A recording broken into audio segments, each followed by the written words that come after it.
Apple company के founder Steve jobs, जो कि एक ब्रिलियंट लीडर रह चुके हैं। तो क्या ऐसा हो सकता है कि जो बातें स्टीव जॉब्स ने अपने जीवन के 50 सालों में सीखी हो, वो आप सिर्फ 15 मिनट में सीख पाओ?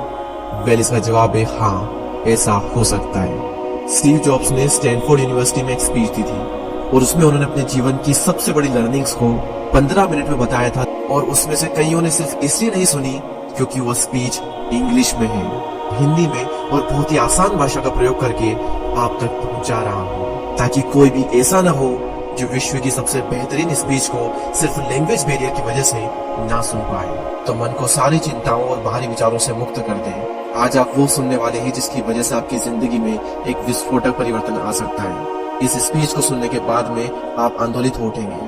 तो आइए बिना किसी देरी के हम शुरुआत करते हैं। धन्यवाद। आज विश्व के सबसे बेहतरीन विश्वविद्यालय में से एक के दीक्षांत समारोह में आप सभी के साथ होना मेरे लिए सम्मान की बात है। मैं आपको सच बताना चाहता हूँ, मैं कभी किसी कॉलेज से पास नहीं हुआ और आज पहली बार मैं किसी कॉलेज ग्रेजुएशन समारोह के इतने नजदीक तक पहुंचा हूँ। आज मैं आप सभी को अपने जीवन की 3 कहानियां सुनाऊंगा, ज्यादा नहीं, बस 3 कहानियां। पहली कहानी है डॉट्स कनेक्ट करने के विषय में। रीड कॉलेज में एडमिशन लेने के बाद मैंने 6 महीने के अंदर ही पढ़ाई छोड़ दी थी, लेकिन मैं उसके 18 महीने बाद तक वहां किसी तरह आता जाता रहता। तो सवाल यहाँ पर यह आता है कि फिर मैंने कॉलेज क्यों छोड़ा? वेल, इसकी शुरुआत मेरे जन्म से पहले की है। मुझे जन्म देने वाली माता एक यंग अविवाहित ग्रेजुएट स्टूडेंट थी और वो चाहती थी कि मुझे कोई गोद ले ले, लेकिन इसी के साथ वो ये भी चाहती थी कि जो भी मुझे गोद ले वो कॉलेज ग्रेजुएट जरूर रहे। और इस प्रकार पहले से ही सब कुछ सेट था। मैं एक वकील और उसकी पत्नी के द्वारा एडॉप्ट किए जाने वाला था, लेकिन जैसे ही मैं इस दुनिया में आया, लास्ट मिनट पर उन्होंने अचानक अपना मन बदल लिया और उन्होंने कहा कि उन्हें तो एक लड़की चाहिए थी। इसीलिए आधी रात को मेरे माता पिता को कॉल किया गया, जो कि वेटिंग लिस्ट में थे, और उन्हें कॉल करके बताया गया कि हमारे पास में एक बेबी बॉय है, क्या आप उसे गोद लेना चाहेंगे? और उन्होंने तुरंत हाँ कर दी। लेकिन बाद में मेरी जन्म देने वाली माता को पता चला कि जिन्होंने मुझे गोद लिया है वो कॉलेज ग्रेजुएट नहीं है और पिता तो हाई स्कूल पास भी नहीं है, और इसीलिए उन्होंने अंतिम एडॉप्शन पेपर पर साइन करने से मना कर दिया। लेकिन फिर कुछ ही महीने बाद मेरे होने वाले माता पिता ने मेरी माँ को वचन दिया कि हम इसे कॉलेज जरूर भेजेंगे, और इस वजह से उसकी माता मान गई और फिर मुझे अडॉप्ट कर लिया गया। और कुछ इस तरह मेरी जिंदगी की शुरुआत हुई और 17 वर्ष के बाद में मैं कॉलेज गया। लेकिन गलती से मैंने स्टैनफोर्ड जैसा ही एक महंगा कॉलेज चुन लिया। मेरे वर्किंग माता पिता की सारी पूंजी पढ़ाई में खर्च होने लगी और 6 महीने बाद मुझे इस पढ़ाई का कोई भी महत्व नहीं दिखाई दे रहा था।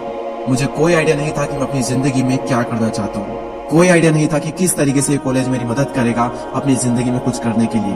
और यहाँ पर मैं अपने माता पिता की जीवन भर की पूंजी पढ़ाई में खर्च करता जा रहा हूँ, और इसीलिए मैंने कॉलेज ड्रॉप आउट करने का डिसीजन लिया और यही सोचा कि जो होगा अच्छा होगा। उस समय मुझे ये चीज बहुत ही डरावनी लगी, लेकिन जब बीते समय को आज मैं देखता हूँ तो मुझे लगता है कि ये मेरी जिंदगी का सबसे बेस्ट डिसीजन था।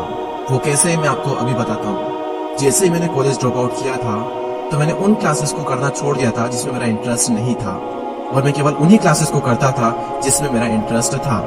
और ये सब कुछ करना कोई इतना आसान भी नहीं था, क्योंकि मेरे पास रहने के लिए कोई कमरा नहीं था। इसलिए दोस्तों के कमरों में मैं जमीन पर सोता था। मैं कोक की बोतलों को लौटाकर मिलने वाले पैसों से खाना खाता था। मैं हर संडे 7 मील पैदल चलकर हरे कृष्णा मंदिर जाता था, जिससे कि हफ्ते में कम से कम एक बार मैं पेट भरकर खाना खा सकूं, और ये मुझे बहुत ही अच्छा लगता था। अब मैं आपको बताता हूँ कि क्यों कॉलेज ड्रॉप आउट करना मेरी जिंदगी का सबसे बेस्ट डिसीजन था। उस समय रीड कॉलेज देश की सबसे अच्छी जगह थी जहाँ कैलीग्राफी सिखाई जाती थी।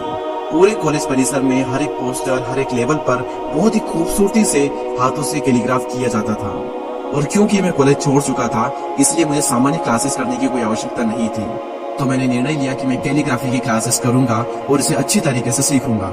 तो मैंने सेरिफ और सैंस सेरिफ टाइप फेसेस के बारे में सीखा, अलग अलग अक्षरों के बीच में स्पेस वेरी करना सीखा, और किसी अच्छी टाइपोग्राफी को क्या अच्छा बनाती है यह भी मैंने सीखा। यह सब कुछ बहुत खूबसूरत था, ऐतिहासिक था और इतना आर्टिस्टिक था कि इसे साइंस के द्वारा कैप्चर नहीं किया जा सकता था, और ये सभी मुझे बहुत ही आकर्षक लगता था।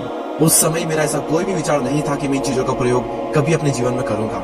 लेकिन जब 10 साल बाद हम अपना पहला मैकिंटोश कंप्यूटर बना रहे थे, तब मैंने इसे मैक में डिजाइन कर दिया और यह बहुत ही खूबसूरत टाइपोग्राफी वाला विश्व का पहला कंप्यूटर बन गया। अगर मैंने कॉलेज में केवल कैलीग्राफी में प्रवेश नहीं लिया होता तो मैक में कभी भी मल्टीपल टाइप फेसेस या प्रोपोर्शनली स्पेस्ड फॉन्ट्स नहीं होते।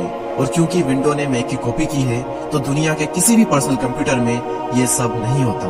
अवश्य ही जब मैं कॉलेज में था तो भविष्य को देखकर इन डॉट्स को कनेक्ट करना असंभव था, लेकिन जब 10 साल बाद में बीते समय को देखता हूँ तो मुझे सब कुछ क्लियर नजर आता है।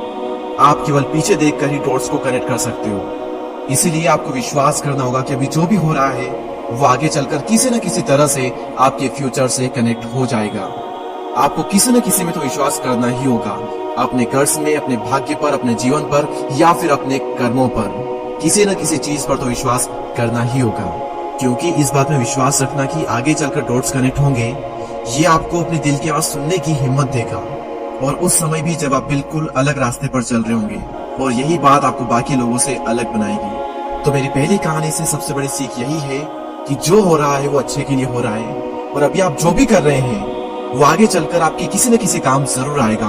आप बस अपने आप में विश्वास रखकर करते जाइए जो कर रहे हैं। मेरी दूसरी कहानी लव और लॉस के विषय में है। मैं बहुत ही सौभाग्यशाली था कि जिससे मैं प्यार करता था वह मुझे जल्द ही मिल गई। वॉज और मैंने अपने पिता के गैराज से एप्पल की शुरुआत की थी जब मैं 20 साल का था, और हमने बहुत मेहनत की, और 10 साल में एप्पल कंपनी 2 लोगों से बढ़कर $2 बिलियन और 4000 लोगों की कंपनी हो गई। हमने अभी 1 साल पहले ही मैकिंटोश रिलीज किया और मैं 30 साल का हो गया था, और कंपनी ने मुझे निकाल दिया।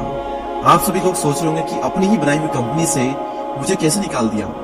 जैसे जैसे एप्पल ग्रो करने लगी, हमने एक बुद्धिमान आदमी को हायर किया, जिसे मैंने सोचा कि वो मेरे साथ मिलकर कंपनी को आगे बढ़ाएगा। पहले 1 साल सब कुछ ठीक चल रहा था, लेकिन फिर उसके बाद कंपनी के फ्यूचर विजन को लेकर हम दोनों में विवाद होने लगे, और बात बोर्ड ऑफ डायरेक्टर तक पहुंच गई, और उन लोगों ने उसका साथ दिया, और इस तरीके से 30 वर्ष की आयु में मुझे अपनी ही कंपनी से निकाल दिया गया। जो मेरी पूरी एडल्ट लाइफ का फोकस था वह खत्म हो चुका था, और यह पूरी तरह से मुझे बर्बाद करने वाला था।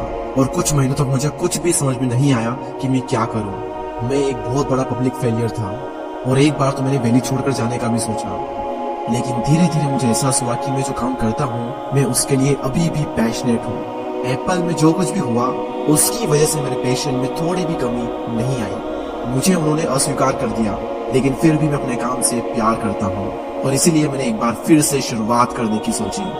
मैं उस वक्त ये नहीं देख पाया था, लेकिन अब मुझे लगता है कि एप्पल से निकाले जाने से अच्छा मेरे साथ कुछ और हो ही नहीं सकता था। सफल होने का बोझ अब बिगिनर होने के हल्केपन में बदल चुका था।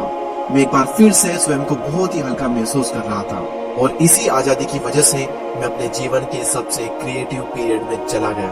अगले 5 सालों में मैंने कंपनी नेक्स्ट और दूसरी कंपनी पिक्सर शुरू कर दी, और इसी दौरान मैं एक बहुत ही अद्भुत महिला से मिला जो कि आगे चलकर मेरी पत्नी बनी। पिक्सर ने विश्व की पहली computer animated movie toy story बनाई, और आज के समय यह दुनिया का सबसे सफल एनिमेशन स्टूडियो है। और एप्पल ने एक अप्रत्याशित कदम उठाते हुए नेक्स्ट को खरीद लिया, और मैं फिर से एप्पल में चला गया। आज एप्पल नेक्स्ट द्वारा विकसित की गई टेक्नोलॉजी का उपयोग करती है। तो यहाँ पर मैं पूरे विश्वास के साथ में कह सकता हूँ कि अगर मुझे एप्पल से नहीं निकाला गया होता तो ये सब कुछ मेरे साथ नहीं होता। यह एक कड़वी दवा थी, लेकिन मेरे विचार में एक मरीज को इसकी जरूरत थी। कभी कभी जिंदगी आपको इस तरह की ठोकर मारती है, लेकिन आप विश्वास मत खोइए। मैं विश्वास के साथ में कह सकता हूँ कि मैं सिर्फ इसलिए आगे बढ़ता गया क्योंकि मैं अपने काम से प्यार करता था। जितना अपने प्यार को जानना जरूरी है, उतना ही जरूरी है अपने काम को खोजना जिसे आप सच में एंजॉय करते हो, क्योंकि आपका काम आपकी जिंदगी का एक बहुत ही बड़ा हिस्सा होता है। और वास्तविक रूप से संतुष्ट होने का सिर्फ यही एक तरीका है कि आप वो करें जिसे आप एक बड़ा काम समझते हैं, और बड़ा काम करने का सिर्फ एक ही तरीका है कि आप वो करें जो आप करना पसंद करते हैं। और अगर अभी तक आपको वो काम नहीं मिला है तो आप रुकिए मत, उसे खोजते रहिए। जैसा कि दिल से जुड़ी हर एक चीज में होता है, वो जब आपको मिलेगी तब आपको पता चल जाएगा। और जैसा कि किसी अच्छे रिलेशनशिप में होता है, वो समय के साथ साथ और भी अच्छी होती जाएगी। इसलिए इसे खोजते रहिए, रुकिए मत।